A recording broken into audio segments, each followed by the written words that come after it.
Ha quedado claro que para hacer frente a este gran reto de la rehabilitación a la ciudad hace falta una acción plural, diversa y participativa. Aquí hemos intentado juntar una serie de actores, una muestra representativa no exhaustiva, porque si no, sí que no íbamos a caber en esta mesa redonda. El propósito precisamente es pensar qué significa innovar en la rehabilitación desde diferentes perspectivas, sectores y disciplinas. En este caso, me gustaría dar paso directamente, teniendo la suerte de tenerlos aquí, dar paso directamente a Greta, preguntándole precisamente, haremos un poco una ronda, preguntaros precisamente qué significa innovar desde vuestro sector. Empezamos con Greta, que nos puede aportar su visión desde tanto la disciplina de la arquitectura como también del gremio de arquitectos. Greta, por favor.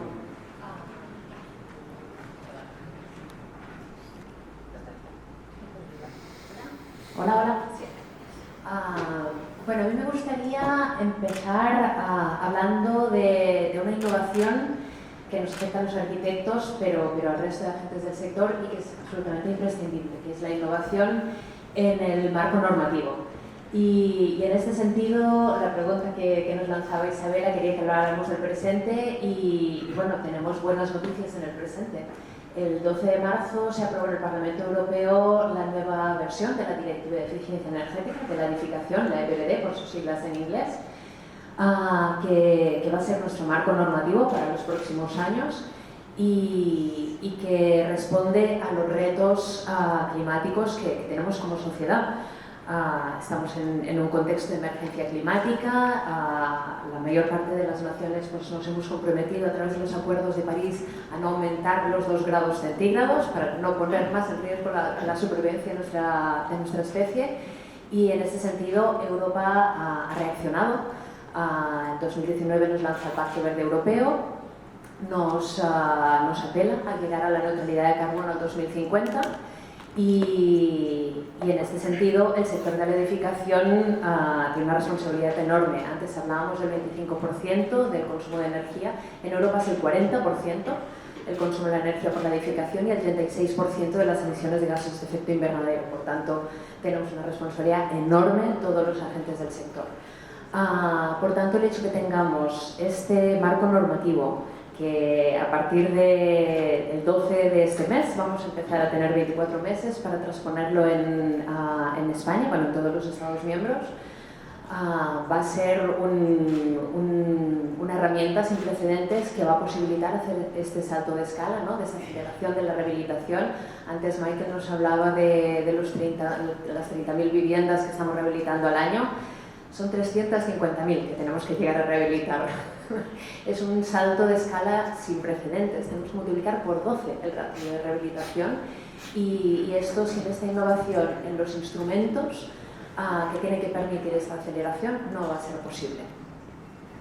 Gracias, Greta. Desde la construcción, Josep Antoni, como presidente del gremio de constructores, ¿qué significa innovar en la rehabilitación? Innovar significa, yo hace 30 años que estoy haciendo rehabilitación. Cuando hacíamos rehabilitación entonces lo hacíamos por necesidad y la necesidad era la seguridad del edificio, era habitabilidad del edificio y era la accesibilidad del edificio. Por lo tanto, rehabilitamos el continente y ahora innovamos porque rehabilitamos el contenido, ya que estamos rehabilitando la salud de los que viven en el edificio gracias a su confort, por lo tanto la sostenibilidad del propio edificio. Desde el gremio de constructores no somos más que ejecutores. Los constructores ejecutamos las prescripciones que los técnicos dais y el promotor desea. Por lo tanto, innovar lo que hacemos es aprender. Aprendemos de los fabricantes que innovan con nuevos materiales. Aprendemos de las prescripciones que los técnicos realizan para realizar las obras que ellos y el promotor desean. Por lo tanto, lo que estamos haciendo en esta innovación es aprender.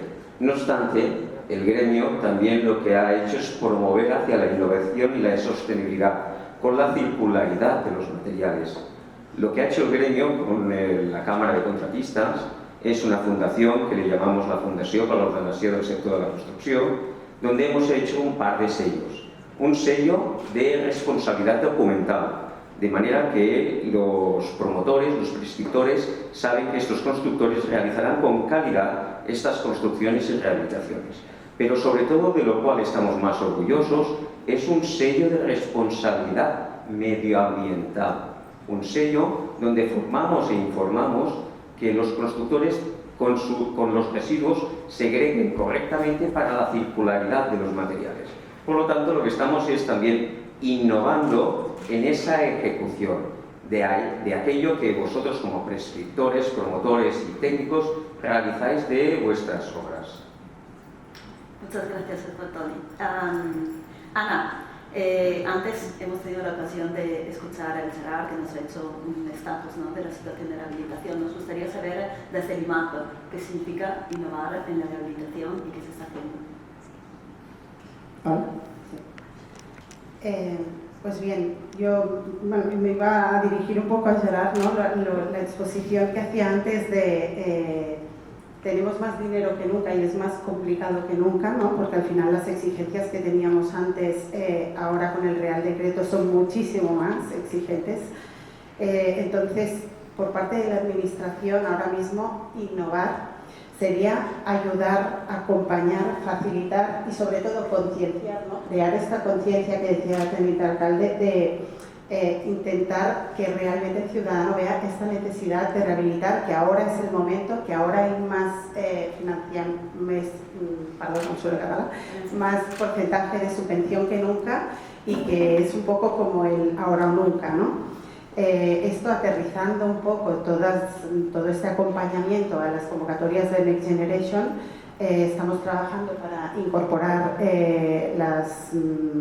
los anticipos en las nuevas convocatorias, es decir, permitir que todas las comunidades puedan tener estas facetas, esta ayuda inicial para poder empezar las rehabilitaciones, porque por todo lo que ha salido ya antes, ¿no? Temas de vulnerabilidad, de pobreza energética, de todos los casos que nos encontramos, que no es fácil empezar.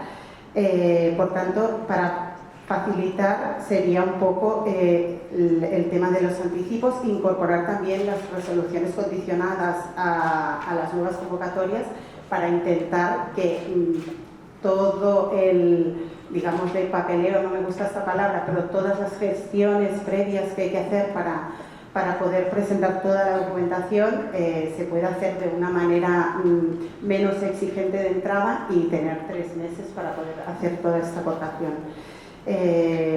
Para finalizar, con esto me refería a la parte de par privada, ¿no? Pero también me gustaría hacer un apunte a todo lo que es el parque público que tenemos del IMAP, y aterrizando también un poco las palabras del director de parque público, nosotros licitamos obras, ¿no? Y entonces creo que también es importante intentar modificar los procedimientos actuales de contratación para favorecer que en las redacciones de proyecto las empresas que finalmente se vean involucradas, ¿no? Constructores, industriales, que puedan colaborar desde un primer momento para conseguir, para subir, para conseguir los objetivos que se plantean desde un inicio en una rehabilitación. Muy bien, gracias Ana. De hecho, ¿no? Hemos tenido una visión desde la arquitectura, desde lo privado, desde lo público. Los institutos de investigación, como ITEC, el Lucinio, nos gustaría saber que vosotros realmente tenéis el rol de innovar, ¿no? ¿Qué significa en este sentido innovar la rehabilitación?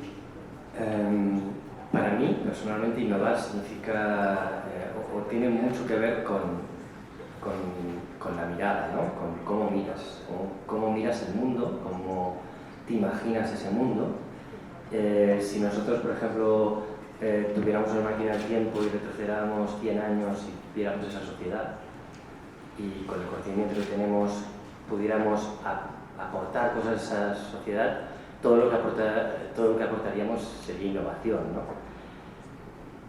Si no nos imaginamos el mundo diferente, no podremos innovar.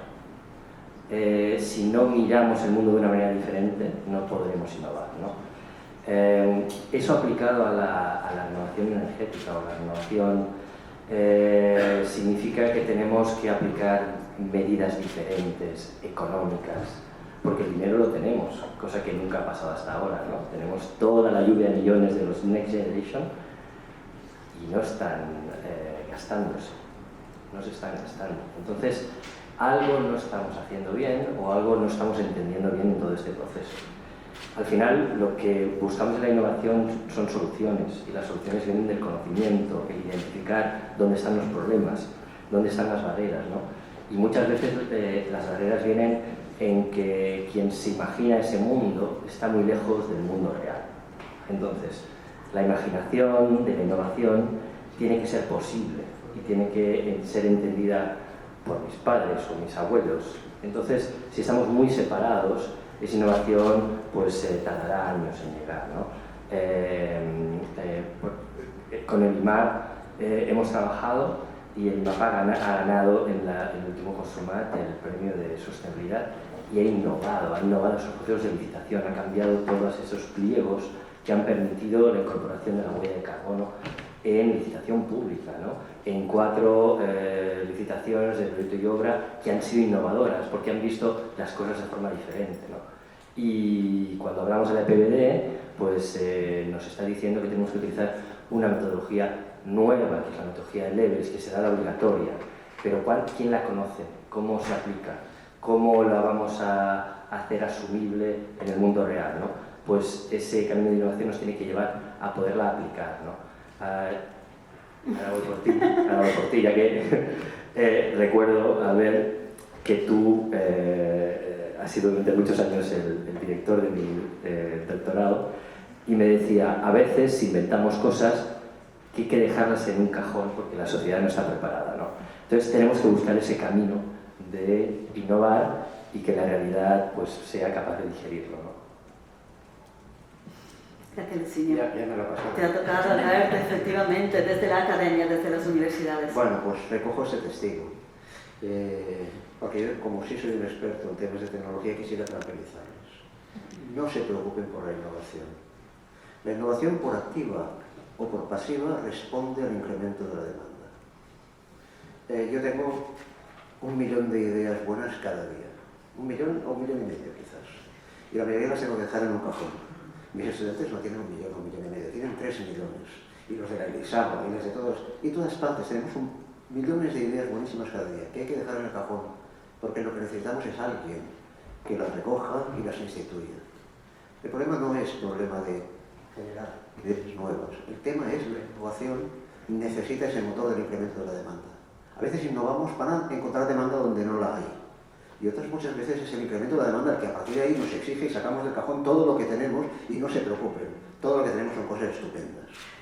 Lo importante es que ustedes me consigan incrementarme la demanda de esos 25.000, 30.000 era optimista, para llegar a esos 350.000 rehabilitaciones al año, que es lo que marca, no nos lo inventamos nosotros, es un documento oficial, el único documento oficial que hay de visión del sector, que está presentado a Europa desde el gobierno español, que es la ERES, la Estrategia Española de Renovación del Parque Edificado. Cada vez va a tener que ser un plan, o sea, con dinero, ¿vale? Habla de eso, que tenemos que llevar a 350.000 viviendas. Yo no me voy a imaginar cómo se van a rehabilitar, ni lo sabe nadie de aquí, cómo vamos a rehabilitar esos 350.000 viviendas, con qué tecnologías, de qué manera, ni idea, ninguna de las dos. Pero no se preocupen, si ustedes me llevan esto a 350.000 viviendas, tendremos toda la innovación que necesiten para llevarlo a cabo. Eso es mucho, eso es mucho. Cogen el parque que tienen ahora y divídanlo por 57. Esa es la cantidad que tienen que renovar. Por ejemplo, en Barcelona, 800.000 viviendas, quiere decir que van a tener que renovar aproximadamente 13.000 viviendas al año. ¿Cuántas tenía el patronato? 12.000. Pues fíjese, en un año todas. En un año todas. Pero si consiguen hacer eso, no se preocupen con qué tecnología es lo que hay. Hay que trazar ese camino. Eso es lo importante. Estírenme hasta ahí esa demanda, estírenme ahí y no se preocupen. Innovaremos todo lo que ustedes necesiten. Gracias, Bert. Pues Fernando, desde el sector privado, ¿no? Que, como comentábamos antes, eres el partner de Inclimo Climate Tech Fund. Nos gustaría saber qué significa innovar Y también aquí se ha hecho algo de mención sobre la posibilidad de ejecutar unos fondos presentes como unos fondos existentes que con dificultad, pero de encontrar el recorrido para que esto realmente tenga una capacidad transformadora y no se quede no solamente como una idea. Vale, gracias. La verdad es que me da estupendo leer después de ti, porque nosotros lo que hacemos es recoger ideas de los cajones abandonados para ver cuáles pueden ser viables y ponerse en práctica. Somos un fondo de inversión capital riesgo público-privado, el 49% del fondo es público, y el objetivo principal es precisamente invertir en empresas incipientes, en startups, que no pueden ir al banco porque no les dan un crédito, no tienen un mercado consolidado, no tienen cliente, no tienen una demanda corroborada, y apostamos por ellas para ver si pueden escalar, crecer y ser transformadoras. Somos un fondo de Climate Tech con la taxonomía de artículo 9, por lo tanto la más regulada y la más estricta en sostenibilidad, que la tenemos que reportar cada año, y nuestro objetivo es invertir en esas iniciativas que demuestran una contribución directa a la descarbonización, alineada con el Acuerdo de París, que pueda reducir las emisiones. Una de nuestras verticales, tenemos 6, es PropTech, y dentro de PropTech entra todo lo que habéis estado hablando ahora. Por lo tanto, de las 1000 empresas que valoramos cada año, invertimos entre 5 y 10 y intentamos que el 20-25% de las que hemos visto entran en este sector. Así que, primero de todo, gracias porque estáis facilitando el camino con todo lo que estáis fomentando el ecosistema para que estas iniciativas puedan llegar a nosotros. Y como tú, respondiendo a la pregunta concreta, para nosotros innovar es el ADN de todo lo que hacemos. Buscamos ideas transformadoras, por lo tanto ha de ser una innovación disruptiva. Buscamos ideas que puedan generar un cambio sistémico, por lo tanto que provoquen un cambio de hábito, que es lo complejo, y que tengan ese potencial de cambiar los hábitos de la ciudadanía y de las constructoras y de las necesidades de reforma para generar un cambio hacia la descarbonización. Por lo tanto, de alguna manera, innovar es buscar esos emprendedores, esas ideas que tenemos que estoy totalmente de acuerdo. No hay carencia de ideas, hay carencia de ecosistemas que apoyen las ideas adecuadas para luchar con, ¿cómo se llama? Thanos, que no sé mucho sobre él, pero me ha encantado la idea, pues para luchar con ese Thanos a través de esa innovación, ¿no? Para nosotros es muy importante que genere cambio sistémico. Muy bien, muchas gracias. Bueno, que sepáis que pregunté por esta primera ronda de intervenciones que si hicieras un análisis sobre el presente, qué significa hoy innovar. Y es interesante porque han salido con una casi actitud propositiva de que sí que realmente existen soluciones, ideas, sí que existe ecosistema, existe fondos, ¿no? Existe presupuestos. ¿Qué falta, ¿no? Entonces, sí que me gustaría ahora, por esta segunda ronda de intervención, en el tiempo que tenemos, hablar sobre el futuro. Entonces, identificar como una lista de deseos que os podéis preguntar a vosotros mismos o también a algunos de esta mesa que está, insisto, no de forma exhaustivamente representada, pero suficientemente representadas para ver un poco cómo podríamos abordar el gran reto de la innovación con soluciones concretas y transformadoras, ¿no? Que se transforman la idea a impactos reales sobre la ciudad y la calidad de vida de nuestros ciudadanos y ciudadanas. Entonces, empezamos otra vez con Greta. Bueno, está muy bien, nos tienes una lista de deseos, pero el reto es que sean aterrizables, ¿no? Bueno, creo que lo tenemos todos y todas muy claro, está para la administración pública, ya lo sabías, Ana. Hablando de innovación, yo creo que necesitamos innovación burocrática. O sea, si tenemos que hacer posible este salto de escala de multiplicar por 12 la rehabilitación, tenemos que sistematizar, simplificar procesos, tienen que ser las cosas un poco más sencillas. Igual con el marco normativo, necesitamos marcos normativos que favorezcan y catalicen los procesos de rehabilitación. Segundos deberes. Estos van para Albert, para la academia. Claro, yo hablo desde la profesión, necesitamos profesionales que estén preparados para dar respuesta a este reto. Hablamos de multiplicar por 12 y eso implica, obviamente, al sector público, al sector privado, que también deberá dar respuesta, pero no tenemos los arquitectos, para llevar a cabo esta rehabilitación. Hemos hecho 4 números con el equipo, estamos hablando de 20.000 arquitectos en España, de los 40 y pico mil colegiados que tenemos, es casi el 50%. Es una disciplina que no se explica en las escuelas y esta tarea también me la llevo yo para los colegios profesionales, hay que prestigiarla. Parece que la arquitectura es la obra nueva, hacer auditorios, hacer grandes obras.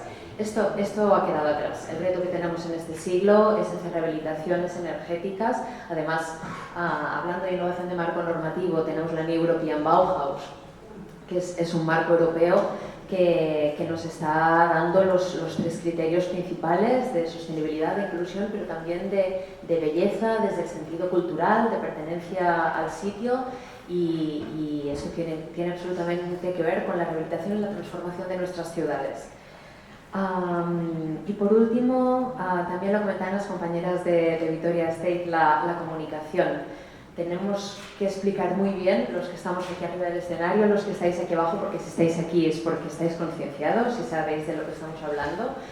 Hay que informar muy bien a la ciudadanía de que rehabilitar sus hogares no es un castigo, no es una imposición que viene de Bruselas, es algo positivo para mejorar además la calidad de vida, las condiciones de salud, las condiciones de accesibilidad, de seguridad de nuestros edificios y además éticamente tenemos que hacerlo.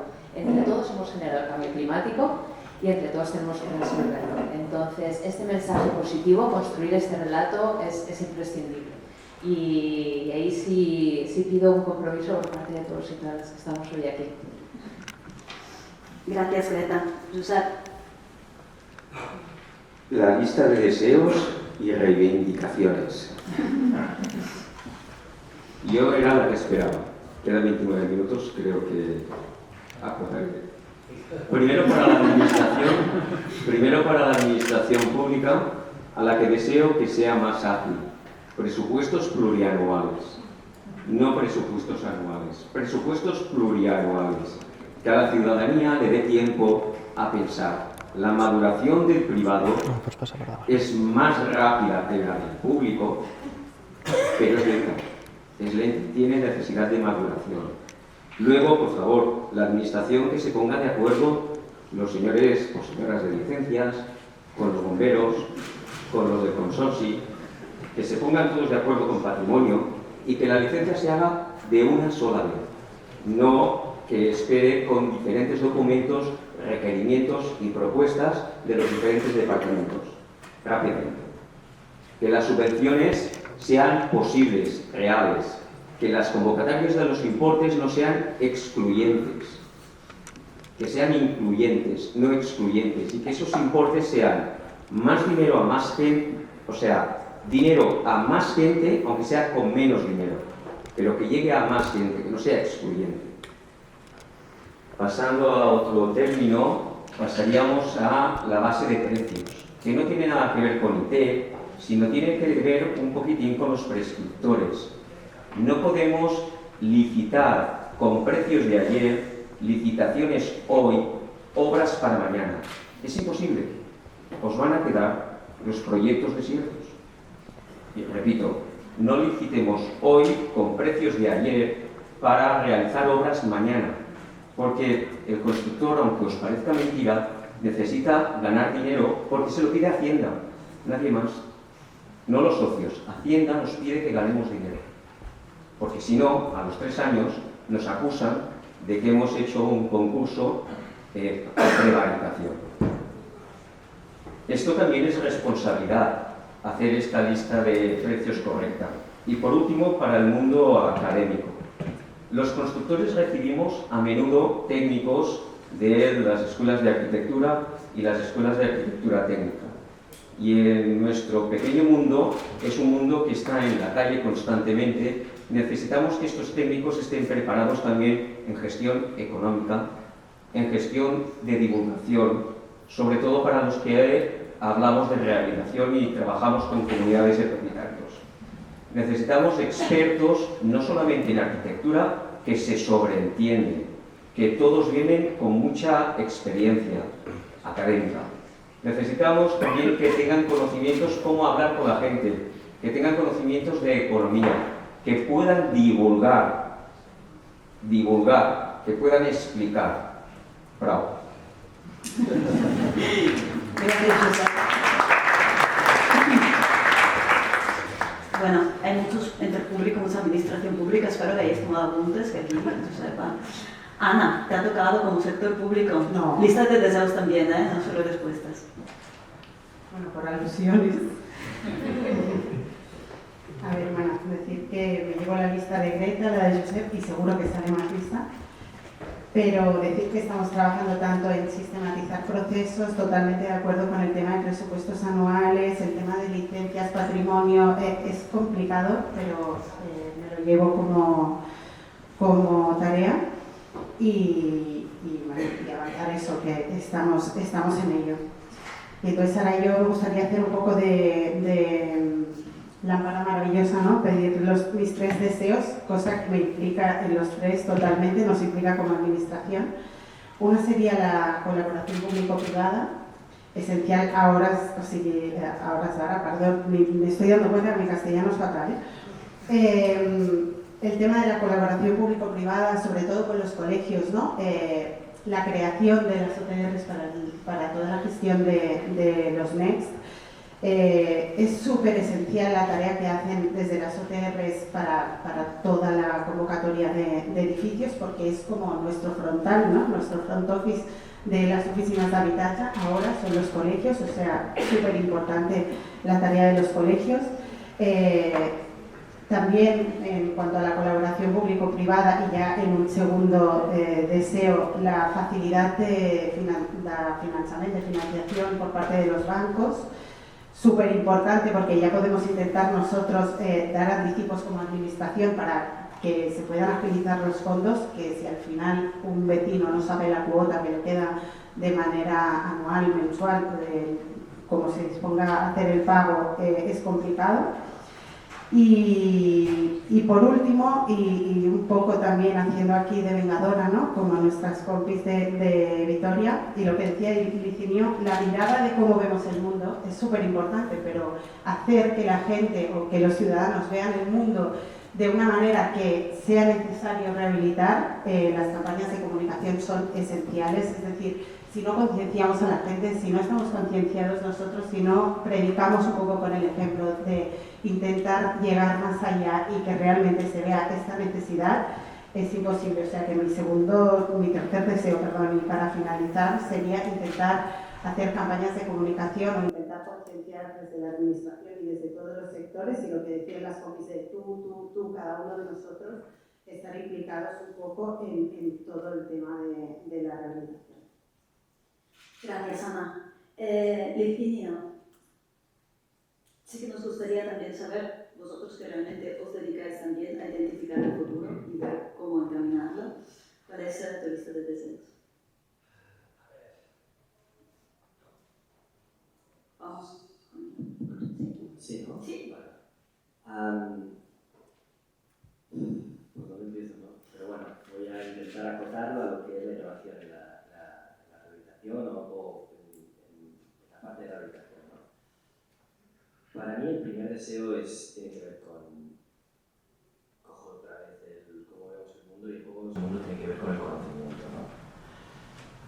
Por desgracia, cuando nosotros nos dedicamos como arquitectos, arquitectos técnicos, a nuestra labor de día a día, que es la que nos da de comer,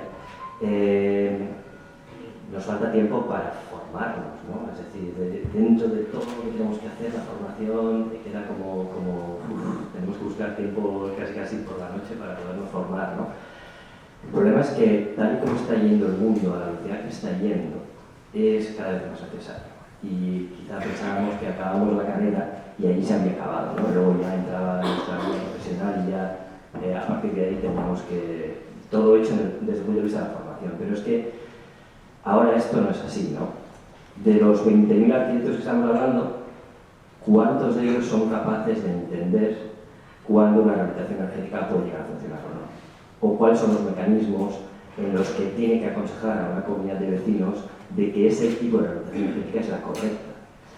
Por desgracia, pensamos y tenemos la cultura de que lo que tenemos que hacer es cumplir normativa, y cumplir normativa pues vamos a cumplir con las consideraciones de eficiencia energética, ¿no? Obviamente hay que cumplir normativa, ¿no? Pero los mecanismos actuales que tenemos para hacer frente a la renovación energética, incluso los mecanismos económicos que potencian la renovación energética, están basados en una estructura que nos enfrenta a la renovación energética, donde la metodología de cálculo tiene que ver con la certificación energética. Y la certificación energética, su metodología de cálculo y de definición, de hecho no está pensada para hacer frente a una auditoría energética. Es un poco, podríamos decir, complejo, ¿no? Pero cuando tú piensas que puedes utilizar un software de certificación como base para dar las ayudas económicas, que es así, en la certificación energética, y luego resulta que tu cliente te está diciendo que cómo puede ser que tenga una certificación A y yo sigo pagando una factura energética muy alta, pues ahí hay algo que no funciona, ¿no? El que no tiene conocimiento suficiente, que aplica las herramientas que le da, en este caso, el Estado, sin más y sin pensar más allá, no está pensando en los costes técnicos o no está pensando en cosas que esas herramientas no tratan y que son básicas para hacer frente a la renovación energética. ¿Cuál es el problema? El problema es que desde Europa nos dan esa visión, hay que rehabilitar. Pero la manera de cómo rehabilitamos depende de cada país y cada metodología que ponga cada país sobre la mesa. Entonces lo relaciono con el segundo deseo. El conocimiento no solo es de los técnicos, es de los que están preparando las normativas que después aplicarán todos esos técnicos que de alguna manera ni siquiera reflexionan sobre la razón de ser de esas normativas, ¿no? Aplico la certificación para un mecanismo que seguramente no es el adecuado. Y es donde estamos atrapados, porque además la ayuda económica te exige que tienes que utilizar esas herramientas. Entonces ahí tenemos un problema. Si el conocimiento lo tuvieran no solo los técnicos que pudieran levantar el brazo y decir, oye, esto no me sirve para aplicarlo, sino también los propios, podríamos decir, administración pública que está regulando todo eso, seguramente el técnico no necesitaría levantar el brazo, ¿no? Entonces ese problema es un problema que tenemos sobre la mesa.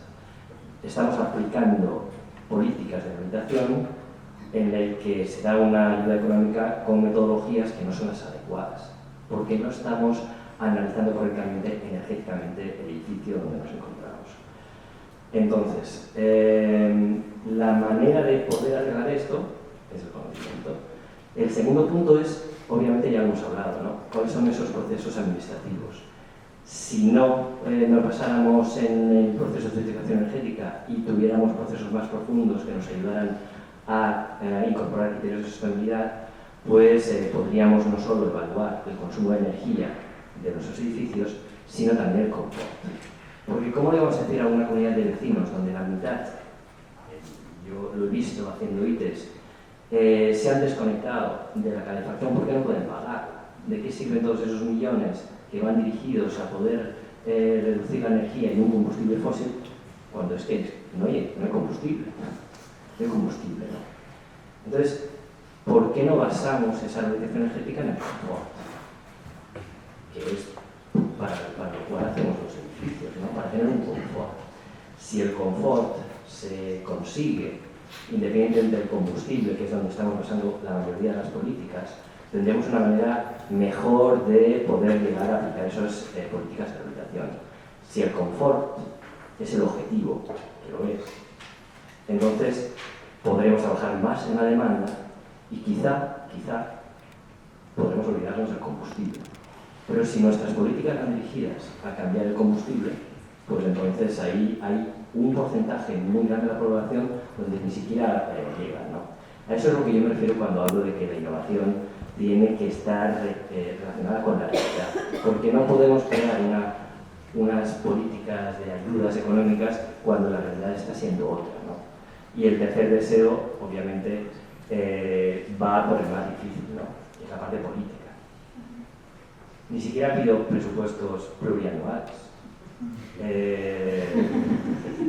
Quizá aquí no estoy yendo más en la realidad, ya me estoy yendo al mundo de los superhéroes, sino que pido ideas y estrategias de país a muy largo plazo. Y por suerte estamos en Europa, en el que se difumina mucho más las posibles ideas políticas que tengamos todos.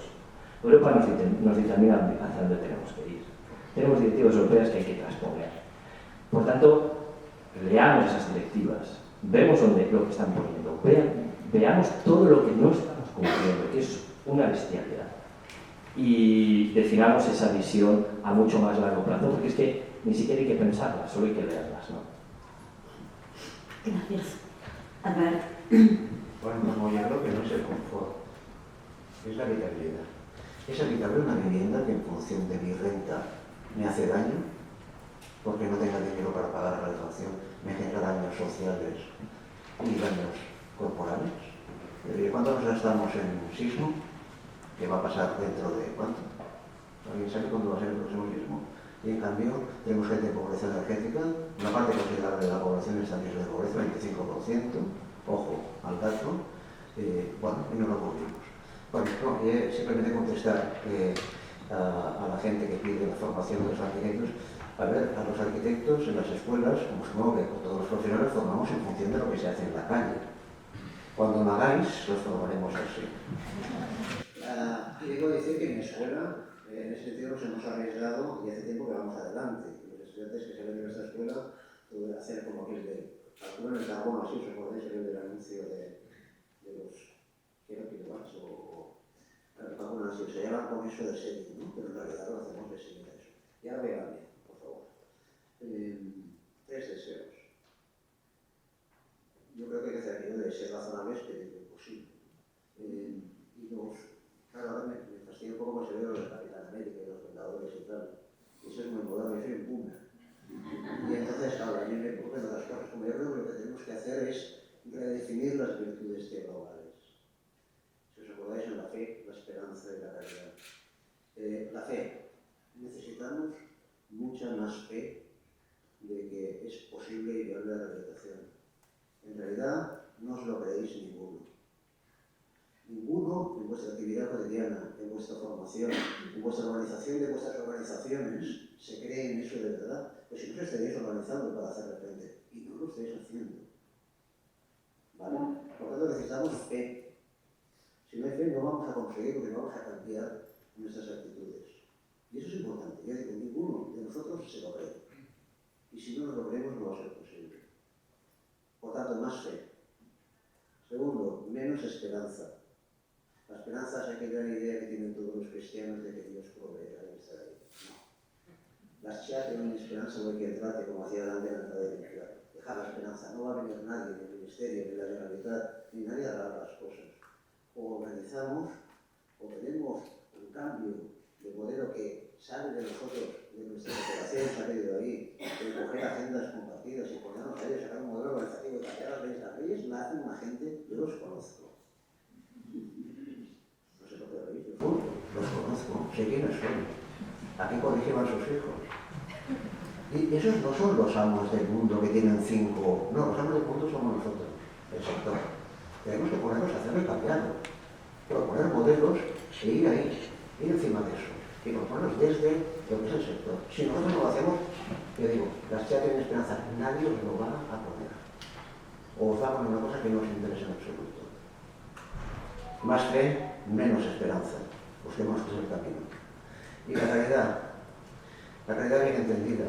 Ahí hay un tema importante que es el tema del dinero. Y el tema del dinero tiene mucho que ver con el hecho de que está enlazado Piketty, como habéis oído hablar de Piketty, comentaba que dividen, a la hora de hablar de la riqueza, en 3 partes del porcentaje. El 10%, que por ejemplo en el caso de la riqueza llega tranquilamente, el 70% en países razonables, el 50% que apenas tiene, el 10, el 12, y el 40% intermedio, ¿no? Y la mayor parte de la riqueza de ese 40% intermedio está en nuestro país, en la vivienda. Por tanto, vamos a tocar un elemento hipersensible. Y por tanto, hacer eso es modificar la riqueza, aumentar porque mejorará esa calidad. Sí, pero cuidado con lo que vamos a tocar. Mucho cuidado. Y por tanto, cuando hablamos de según qué maneras de hacer, público-privado, no siempre me acuerdo, vamos a hablar de público-privado, ¿no? Bien, siempre me acuerdo de la frase que dice que la primera causa del divorcio es el matrimonio. Bien, la primera función, lo primero que pone las bases del público-privado es pagar impuestos. Estos impuestos sean redistributivos y con ello se puede hacer política de redistribución y en este caso política de vivienda. ¿Sabéis cuánto costaría rehabilitar todo el parque de edificios de España a ese precio medio de 25.000 euros por vivienda? ¿Sabéis cuánto? Mira, si un 50% lo pone el Estado, hacemos que y ese Estado tiene que sacar el dinero de alguna parte, ¿verdad? ¿Sabéis cuánto costaría ese 50%? Una inversión equivalente a la que ha sido la red de alta velocidad de trenes en España. Es hecho en 30 años.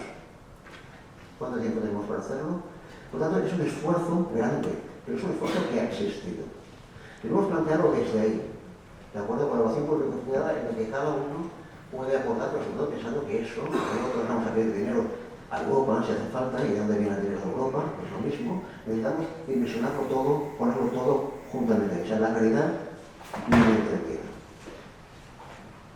Más fe, mucha más fe, menos esperanza de trabajar para conseguir los fines y hablemos de la caridad como se tiene que organizar. Gracias, Bert. Fernando.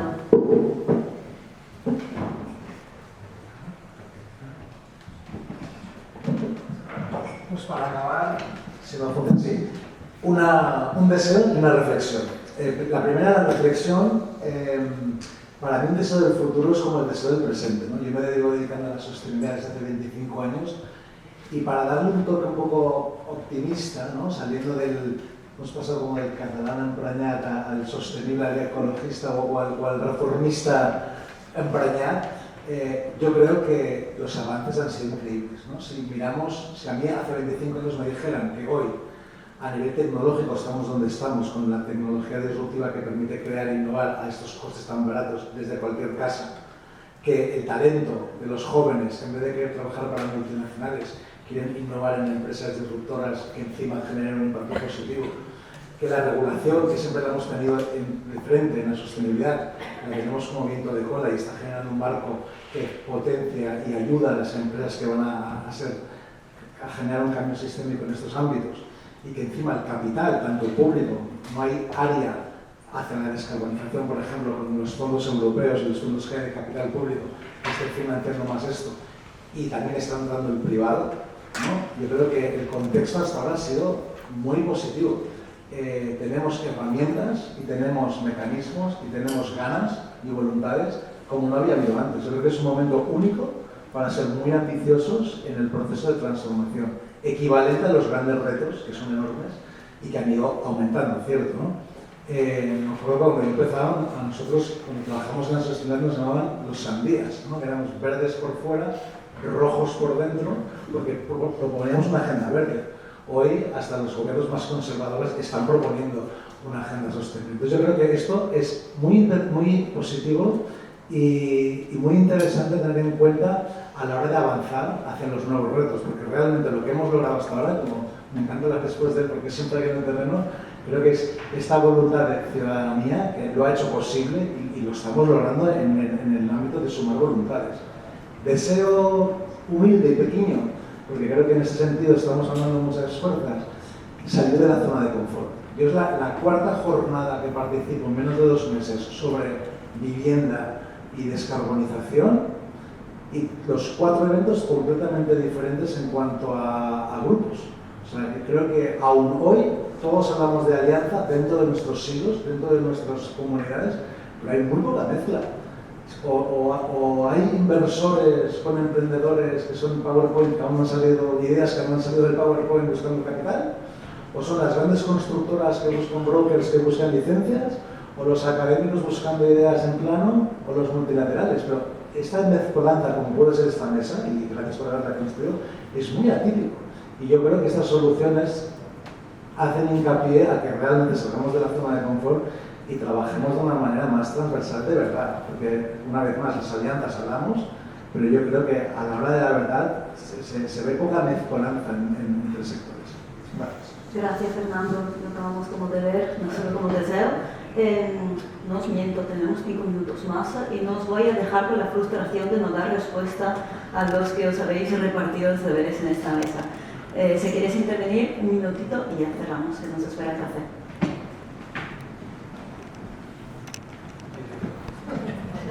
por alusión. Y el tema académico lo hablaré personalmente con Albert. Y así no lo haré más polémica. Respecto al confort, habéis hablado de la zona de confort y habéis hablado del confort. Mirad, las comunidades de propietarios, que son los que realmente tienen necesidad de la rehabilitación, el disconfort lo aceptan. Lo aceptan. El disconfort lo aceptan. No les hablemos de confort. Podemos empezar a hablarles de qué posibilidades llegarán si hacen su vivienda más eficiente, pero el disconfort lo aceptan. Siguiendo la vulnerabilidad que ha salido, las ayudas, las convocatorias de ayudas son para los edificios. La convocatoria de vulnerabilidad son para las personas. Por lo tanto, la convocatoria de vulnerabilidad debería ir paralela a la convocatoria del patrimonio y a lo mejor salir de otras arcas que no sean las mismas. Pero la vulnerabilidad para mí es importantísima, pero es paralela a la que es convocatoria de patrimonio. Y por último, hablando de Albert de Dios, cuando vais a una comunidad de propietarios, y yo lo que llevamos de 90 días de este año he realizado a unas 20-25 reuniones, lo primero que les explicas cuando hay que hacer una rehabilitación y lo que primero la sensación que tienen es de la negación. Niegan que su patrimonio está mal. Sigue la resignación. ¿Por qué la resignación? Porque se dan cuenta que hay una ITE, una inspección técnica del edificio, que está mal, que está deficiente, que tiene una necesidad. Y pasamos a la aceptación. Aceptamos porque la ITE no la he pasado, no por el confort, porque la ITE no la he pasado. Aquí lo que tenemos que divulgar es la posibilidad, la oportunidad, no del dinero, sino la oportunidad que tienen ustedes de hacer más eficiente su edificio en el momento que tienen esta necesidad. Pero os aseguro que es repetitivo, ¿eh? Negación, resignación, aceptación. Gracias, Licinio, por favor. Yo creo que es imposible desvincular el edificio de la persona. Es imposible. ¿Es convocatoria? Sí, pero lo que me refiero es que las estrategias de rehabilitación energética se realizan para que los edificios consuman menos energía y por tanto menos emisiones de carbono, ¿no? La convocatoria. Sí, pero me refiero que si las basamos en los combustibles, que es la metodología actual, ¿qué hacemos con aquellos que no consumen combustible, ¿no? Hacia ahí va mi comentario, el hecho de decir que la estrategia que estamos utilizando para dar dinero no le interesa al usuario, que no le importa estar en disconfort. Por tanto, lo que está pasando es que los millones que nos vienen desde Europa, quien se lo están gastando son personas que tienen el dinero y aplicado no a edificios plurifamiliares, sino a edificios unifamiliares. Y justamente las personas que les va bien el disconfort son las que no pueden acceder precisamente a esas ayudas. Algo ahí en el planteamiento no funciona, ¿no? Y parte es porque asumen ese disconfort como algo natural en su día a día y por tanto, pero bueno, yo creo que nos podríamos llegar a entender, ¿no? Gracias, Licinio. ¿Hay alguien más? Vale, entonces, pues si os parece lo dejamos aquí. Diría que este diálogo ha sido una muestra de cómo sí que es necesario alinear no solamente intereses, que evidentemente vamos a todos a una, sino también presupuestos y agendas, que es lo más complicado, porque puedo gritar. Desde la administración, desde lo privado, desde la capacidad de ejecución de los fondos, desde la capacidad de corresponsabilización de la ciudadanía.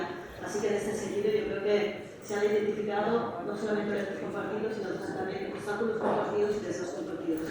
Nada, es el principio de un proceso que pretendemos tirar adelante con el propósito de abordar y acelerar también procesos de cambio transformadores. Y ahora, sin robaros más tiempo, sí que os invito a pasar ya Laura, que estamos en Jesús. Gracias de nuevo para participar. Este periodo de